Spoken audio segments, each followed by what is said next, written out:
En Martinique, 1% de la population contrôle encore l'essentiel de l'économie. Ce 1%, ce sont les béquets.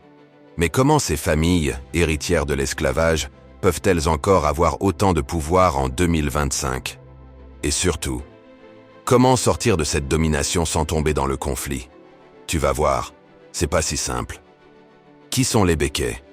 Le mot béquet désigne les descendants des colons blancs esclavagistes.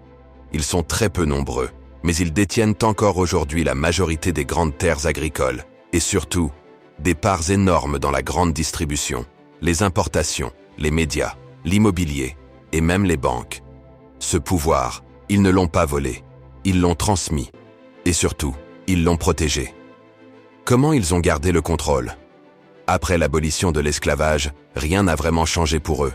Ils sont restés propriétaires des terres, ont payé leurs ouvriers au lance-pierre, et surtout, ils ont investi massivement dans les secteurs clés. Aujourd'hui, tout ou presque passe par eux. Supermarchés, importation de nourriture, d'essence, d'électroménager. Quand tu consommes, tu enrichis souvent les mêmes familles. Et comme l'État ferme les yeux sur les abus de position dominante, leur empire grandit. Pourquoi rien ne change? Parce que leur puissance économique crée une forme de paralysie. Quand une famille possède les terres, les magasins, les médias, comment tu fais pour t'opposer sans te tirer une balle dans le pied? Les élus locaux dépendent souvent de leur soutien économique direct ou indirect. Le peuple, lui, dépend de leurs emplois. Et l'État, il protège l'ordre établi. Alors, même quand il y a des rapports, des accusations, des preuves, il ne se passe rien. Ce n'est pas de la peur, c'est du calcul.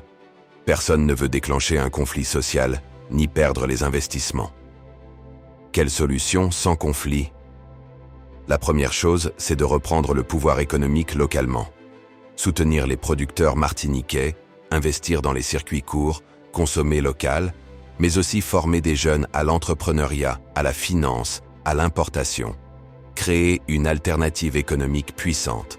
Deuxième chose, casser le monopole en facilitant l'arrivée d'autres acteurs, par exemple via des coopératives ou des entreprises communautaires. Mais surtout, il faut une force politique indépendante des logiques clientélistes et économiques. Une force qui ne dépende ni des élus historiques, ni des réseaux béquets, et qui soit formée, structurée, visionnaire. Pas une nouvelle guerre, pas un conflit racial, mais une stratégie claire pour redonner du pouvoir au peuple. Sans haine, mais avec lucidité.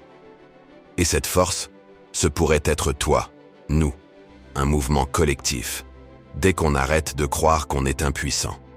Les béquets ne sont pas le problème. C'est le système qui leur permet encore de tout contrôler. Et ce système, il peut changer si on ose imaginer une nouvelle voie. Alors dis-moi en commentaire, qu'est-ce qu'on attend pour se libérer économiquement? Et abonne-toi à Vérité Pays si tu veux comprendre ce qu'on t'a jamais expliqué